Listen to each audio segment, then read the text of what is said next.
कसं दिसतं रे? अरे वा बरं दिसतं रे. अरे घ्या घ्या घ्या, बारडे घ्या, तांबे घ्या, सगळे घ्या, पाणी घ्यायचा, सोडायचं नाही. अरे पण ह्यो तर समुद्र आहे ना बघा, म्हणजे पाणी गोड नाही तर खारं असणार की का? गप चला मर्दा, बोटीत बसून कुठं पाणी घेत बसत्याचा, चला. काय बघत्यात काय दाखवत्यात ते बघायचं आणि गप यायचं. अरे तिच्या मायला हे पॅराग्लायडिंग आहे वय, भारी भारी भारी भारी भारी. ये मस्त रे, मस्त मस्त मस्त, एक नंबर. आत्ता बुडवते बुडवते आडिक्या.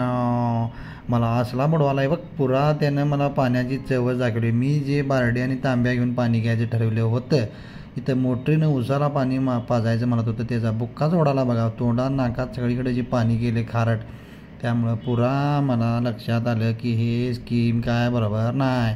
त्यामुळं आपण इथं यायचं आणि हे समुद्री सफर करायचे आणि गप निघायचं. पाणी बिणी न्यायचे आणि मोटर बिटर लावायच्या भानगडीत पडायचं नाही.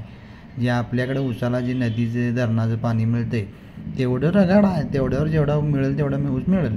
त्यामुळे इथं फक्त मस्तपैकी जे काही सांगतात ते करायचं, बघायचं, पेमेंट करायचं आणि यायचं. तुमच्या सगळ्यांच्या आग्रह वास्तव आणि तुमच्या सगळ्यांच्यासाठी खास हा नवीन व्हिडिओ समुद्री सफराचा कसा वाटतोय नक्की मला कमेंटमध्ये कळवा. हे कोणी सांगितलं होतं रे मला आत बुडवायला? तो मला काय माहीत नव्हतं होय रे, पाणी खारट आहे ते. पुरा मर्दा मला भिजवल्याचा आणि नाका तोंडात पूर्ण खारट पाणी गेलं. कोण आता जाणार आहे पुढे ते जावा बाबा रे, मी तेवढा निवांत बसणार. चला मला इथनं आधी बाहेर काढा.